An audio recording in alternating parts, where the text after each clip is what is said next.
I have finally finished off this Colors of Autumn 12 by 12 pad, and I'd like to share with you all that I managed to get from this one pad. Hey, it's Beth. Welcome. After a year, I have finally finished this Colors of Autumn pad.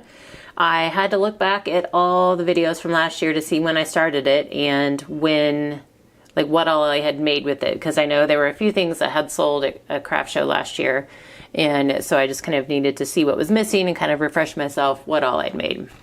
And I'm finally glad to have this done. It's been taking up like a bin and a half, like, of this 12 by 12 iris cases that has stayed stacked on my desk until I could get back to it. So glad to have this done. And I had thought about finishing it at the beginning of 2024, like in January was when I had time to get back to it, but I wasn't feeling it at that point, and I kind of just thought it'd be more timely. It would be better if I just finished it up this year. So there is a playlist linked in the description box below for you, and at the end of this video, if you want to go back and see, I think most all of these were process videos except for maybe one, so you can go back and see how I made everything that I am sharing today. So like I said, this was a Colors of Autumn pad. It was Recollections, which means it came from Michaels. I believe I got it in 2021 and finally finished it off in 2024. So what all did I get? The very first thing I made were these utensil holders. So you can, if you have a big group or, you know, a big family that comes over for Thanksgiving, you can just go ahead and tuck some maybe like nice plastic utensils in here with a napkin, and then as everybody goes through the line to get their food, they can just snag one of these. Everything's all together. So I had made 8 of these. Pretty simple. They were really quick and easy to make. So 8 of those. And then there are 2 scrapbook layouts that I made that are already back in, they're in my stack of album pages from 2017 that I need to like put in my album. So I don't have those here, but I did make 2 layouts last year, and then I made another 7 layouts this year. And I don't think I shared this either. This was something I had made when we were away for the weekend, I think Labor Day weekend. And so I took scraps from the pad, as well as like I took this full sheet, and I think that was the only full sheet I used. And then some of that cardstock from the coordinating pumpkin spice pad from Michaels as well, and used a lot of that cardstock as base pages, but really kind of focused on using scraps. I had a lot of strips left, so found some ways to use up a lot of that, and brought in a few stickers from an Echo Park sticker book where the colors coordinated. I managed to finish off some enamel dots. So again, I scrapbook both for myself and my 2 daughters' albums. So there are 3 albums. So sometimes you are going to see 3 sets of photos, like of the same event, very similar. And then last year, one of the layouts I made, there was a full 12 by 12 sheet page that had this wreath that's kind of in the background, and in the center it said "Gather Together." Well, for the set of layouts I made last year, I fussy cut out the word "together" to use as the title for the layout. So I had the wreath plus this word "gather." So what I decided to do is I just went through and fussy cut out the whole wreath and just kind of used that as the frame to kind of ground my photos. You don't see the wreath a whole lot, but it just kind of helps ground the photos. And then I use the word "gather" on this set of layouts. So I have 2 of these where I just did the same thing. And then on these I did come in and pepper in some die cuts on the wreath just to add a little bit of dimension to it as well. And then one last one that just used a bunch of scraps. So focused on fall Thanksgiving layouts for the ones that I did this year. Next, I did some decor pieces, and there is a process video on this. These are about 5.5 inch by 5.5 inch square blocks, and I just used Mod Podge and used one of the 6x6 cut aparts to create a fall side that says fall is in the air. And then on the other side, I used a page from a Halloween pad that says if you've got it, haunt it. And so now it's a reversible piece that you can put out during fall and Halloween. And I made 2 of those.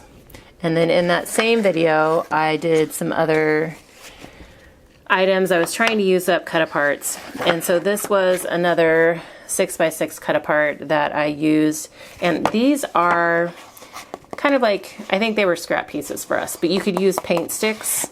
And I just took some paint, watered down brown paint to create a stain, and then sandwiched the, there are 2 pieces here, and then I just sandwiched the paper in between them. So it's kind of like the hanging canvas or scrolls that you've seen, may have seen online, and then just hot glued some twine to it. So that was another decor piece that I made. I made this garland using some beads that I had in my stash, and then some wooden shapes that I had picked up at Dollar Tree. Again, I just Mod Podged paper, like I traced the shape of the icon, whether it be the acorn or the pumpkin or the leaf. I just traced the shape onto the back of some paper, fussy cut it out, Mod Podged it onto the plywood piece, and then I added some inking around the edges just to kind of, if my edges weren't necessarily neat on the end, the inking kind of hides that. And then I also added some beads and some twine. And so I will see if I can't insert some footage that I took for last year's at the end of this video so you can see what it looks like hanging. And then also I made 2 sets of pumpkins. One sold, they were like little square blocks with stems that were pumpkins. And then I made these are taller. And I made this set as well. Again, just Mod Podging some paper onto the wood, added some sticks from my yard and some twine, and it created some pumpkins. So again, that will be in the video footage if I can find it with the garland. And so I think that was all the decor. Then I ended up in the last video using bits and pieces from the pad cover. I had wanted to cut out one of the, on one of the preview strips, there was an item that I wanted to use as an embellishment on the card. So since I was cutting that out, I thought there were a couple other things I could use. And then these 2 strips were like clean, there was nothing else on them. And so I just made some bookmarks out of those. And then I have 82 cards. A lot of cards, a lot of fall cards. Started with the October 2023 sheet load. So last October's sheet load. And ended up, I was focusing on trying to use up, I had these like photo realistic kind of stickers, and they were perfect for the square rectangular element that was on the sheet load. So I focused on those and then just used paper from this pad. And then when I ran out of the stickers, I just used, I think this is what the true sheet load design was. So I just used sentiment. So just kind of a mix. There's back to the stickers. This was a big sheet load. I don't remember if I made extra or not, but so the October 2023 sheet load, and then I did the November 2023 sheet load. This one was nice because it used some thin strips here going down the center of this element, and this pad had one of those pages of like the border cut aparts, and so it had some of these thin strips. So that was like a perfect way to be able to utilize those. And then it's got some vellum, so you can kind of get the most out of viewing the paper. And then the stickers are just from the sticker book, the Echo Park sticker book. So that's those. Then the next sheet load I did, we jumped to this year, the September 2024 sheet load, which was kind of this mini slimline fun fold.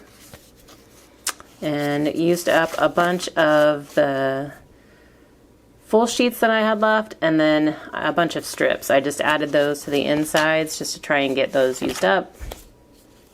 Oops. So these were fun.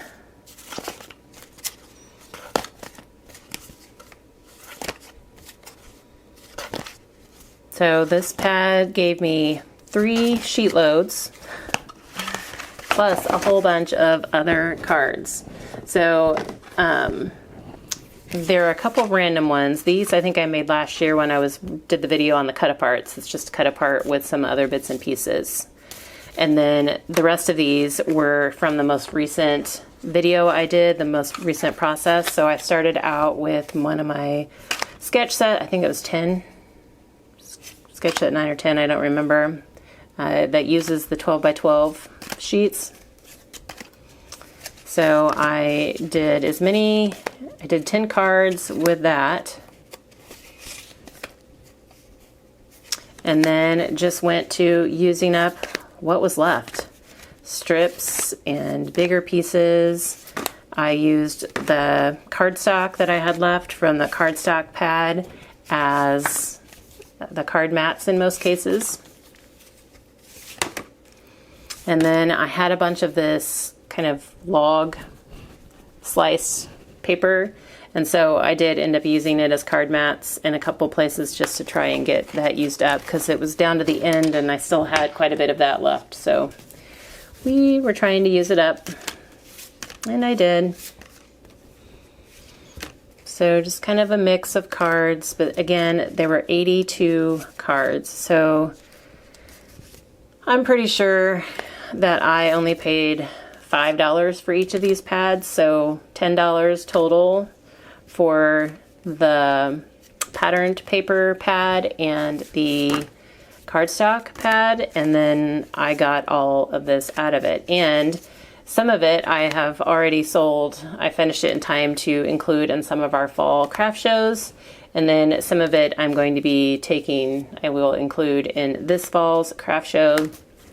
So I kind of feel like, I think the pumpkins, the one trio that I was able to include and sell last year, that probably sold for like $9, because I think they were $3 each. So that almost pays for the 2 pads that I bought years ago. So, and I know I have more into it with all of the cardstock and the additional embellishments, but so yeah, I got a lot out of it, and I pretty much got my money back. So hope you guys enjoyed this kind of quick flip through. I know there was a lot, but again, there are videos in the playlist linked below in the description box where you can go and check out all of these projects in more detail. I know I went through quickly, but again, you can check it out in more detail and hopefully get yourself some fall inspiration. As always, I thank you guys so very much for your time, and I hope you all have a very crafty day.